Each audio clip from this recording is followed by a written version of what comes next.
अस्सलाम वालेकुम।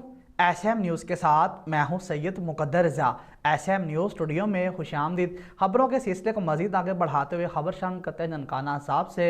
Commissioner Lahore division captain retired Mohammad Usman ने सेहत इंसाफ काउंटर का इफ्तिताह कर दिया। डिप्टी कमिश्नर दाही परवेज़ वड़ाइज और दीगर ज़िला अफसरान भी हमरा हैं। कमिश्नर लाहौर डिवीज़न को सेहत इंसाफ काउंटर के बारे ब्रीफिंग दी गई। सेहत इंसाफ कार्ड कम वसाइल रखने वाले अफराद के लिए बेहतरीन सहूलत है। कमिश्नर लाहौर डिवीज़न सेहत इंसाफ कार्ड के ज़रिए 10 मखसूस बीमारियों का मुफ्त इलाज हो सकेगा।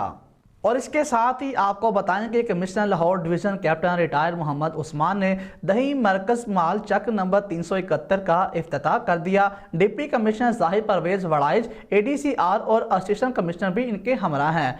कमिश्नर लाहौर डिवीज़न ने दही मरकज माल के मुख्तलिफ शोबों का दौरा किया। कमिश्नर को दही मरकज माल में साइलिन को फराहम की जाने वाली सहूलियात के बारे में ब्रीफिंग दी गई। पटवार सर्कल की सतह पर दही मरकज माल के क़याम से लोगों को सहूलियात मिलेंगी। कमिश्नर दही मरकज माल के क़याम से वक़्त और वसाइल की बचत होगी। मरकज माल पर फ़र्द और इंतकाल की सहूलत बआसानी दस्तयाब होगी।